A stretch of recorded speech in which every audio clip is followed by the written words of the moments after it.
they're experiencing this discontent because Trump said he was going to solve the affordability crisis and has done absolutely nothing to solve the affordability crisis.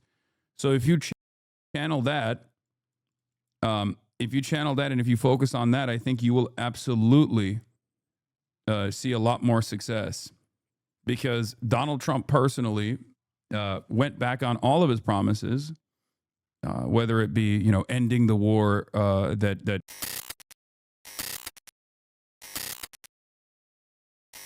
what is this? Shit's getting so bad my conservative cousin turned liberal right at the Thanksgiving table. Yeah, I think this is going to happen more and more. But in this environment of instability, I worry that there will be people that try to move. There will be people that try to move the Trump supporters who are now experiencing buyer's remorse in more dangerous directions. You know what I mean? My conservative uncle who wore a Trump won get over it shirt last Christmas said, I hate the whole government now, Trump included. Found out that my granddad who voted for Trump and went to our local No Kings rally and spoke out against Trump on the news. Me at the table after my whole conservative family starts talking about how bad Trump is. Uncle apologized for voting for Trump and took full accountability.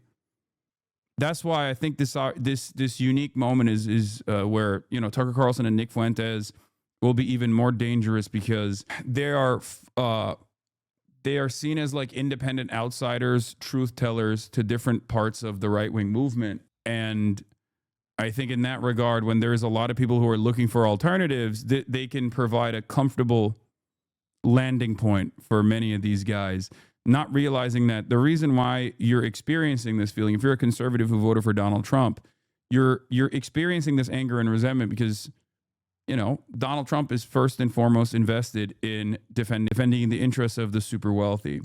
And ironically enough, Tucker Carlson and Nick Fuentes will do the same exact thing. It's because ultimately they're on the same side.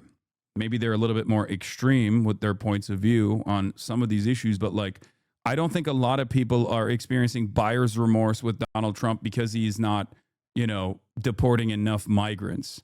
I think in many instances, people are experiencing buyer's remorse because they thought deporting migrants would actually lead to some kind of economic improvement in their lives, and it didn't happen. So it's really important to identify that, and it's really important to explain that to people when you see them experiencing this lack of confidence, this lack of faith in the Trump movement, because your rent is still going up. And a lot of these other guys don't actually want to tackle the issue of rent.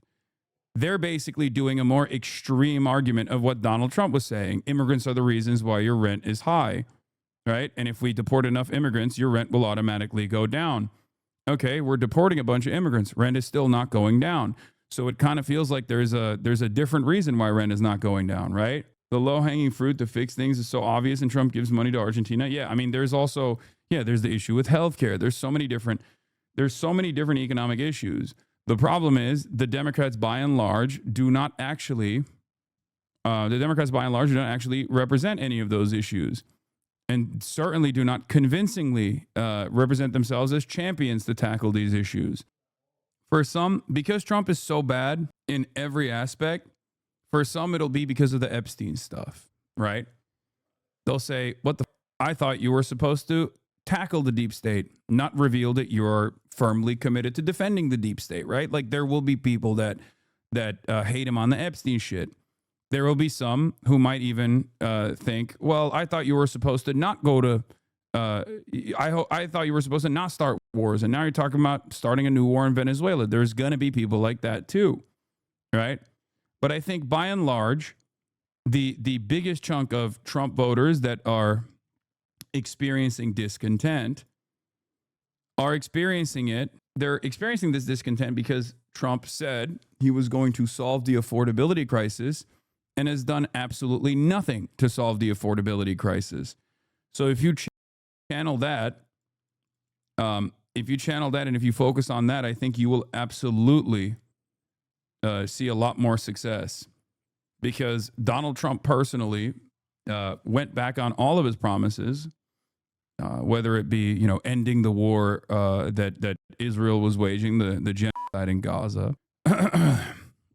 He's trying to start another war with Venezuela now. And the mass deportations have been incredibly harmful, and it hasn't actually helped solve the affordability crisis at all. And it's, as a matter of fact, making things worse, whether it be the tariffs or whether it be the instability that he's causing in major cities, deporting these people that are actually productive labor, a very important role in our agricultural output. I don't think it's right to assume everyone on the right will be a demagogue grifter. You can get committed white nationalists who do want to improve conditions in the pursuit of their agenda. Yes. But ultimately the question still is this a problem, and will this fix the problem? Let's say the white nationalist gets his agenda across. Okay? Let's say the white nationalist gets their agenda across and they start purging the nation of like 60 million people. How is that going to work? You need an industrial scale operation. You need to literally change the economy in its entirety to focus in that direction, where all systems are single-handedly, all of the manufacturing, all of the labor is single-handedly working across the board in advancing this deportation machine. It would destroy the American economy. It would destroy American way of existence. It would create an environment of complete fear. It would be a much worse version of the little tests that we're experiencing in places like Chicago and places like Los Angeles and North Carolina, and now they're moving in Louisiana as well. Okay? And even if that was successful, even if they were to successfully, create these concentration camps and put every single person that has a little bit of melanin in said concentration camps, right? And you were to do that without, having significant economic hardships, is your life ultimately better? Is that going to improve people's material conditions? No, of course not. So that's my argument at the end of the day, which is that not only is this like an incredibly violent endeavor, but this incredibly violent endeavor actually doesn't have a serious utopian vision at all. There is no positive outcome here. And I think part of the reason why there's no positive outcome here is because the thing that people identify as a major problem is not actually a problem at all. Because fundamentally, there is no difference between a brown American and a white American. They still have the same exact class positions, and they're still American. Some are going to be more productive than others. Some are going to be scientists. Others are going to be landscapers. But there is no specific determination that if you're white, you're going to be the scientist, and if you're brown, you're going to be the landscaper. It's all a product of their material conditions. And if anything, there's actually an advantage to having a bunch of different cultures. There is an advantage to diversity. If anything, it's probably the most significant advantage that the United States of America has had. One of the best qualities of America, one of the most redeemable qualities of American culture and American history is the endless flows of migration into this country that made it the most diverse nation on the planet. It's a good thing. Better food, better culture, better ways of thinking, because at the end of the day, the planet is very diverse, right? It's played a big role in making America the most dominant force on the planet throughout history. That's why when these guys' starting position is diversity is not our strength. Who says diversity is our strength? It's like everybody, because it is. That's the one area where Republicans do unironically have to play defense and explain why diversity is not people's strength. And the less Democrats actually present this, because you know how I said it's easier for right-wingers to make a convincing argument by simply saying common sense and pointing to things around them and then demand more of the pre-existing structural inequities without coming across as though they're being violent, for example. You can kind of do that on the liberal side with this issue, okay, with diversity.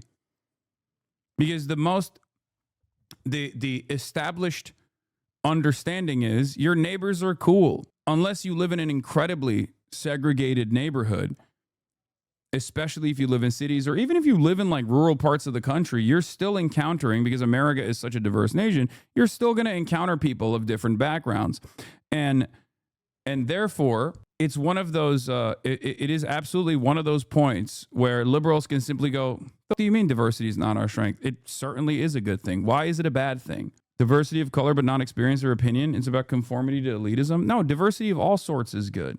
Diversity of background, diversity of ideology, diversity of opinion, diversity of experiences. These are all good things, ultimately. It is one of the, it is certainly one of the arguments that you can present without having to like even back it up with evidence, although there is evidence to it. But the cultural enrichment alone is how a lot of people understand this. And it doesn't, and I'm not talking about just people who are liberals or woke or whatever. I'm talking straight up like regular ass people. Even right wingers understand it to a certain degree. Okay. Anyway, right. But liberals double down on the melting pot idea when you try to have to conform to their ideas and what makes a good person versus everybody else's life experiences forming a democratic society.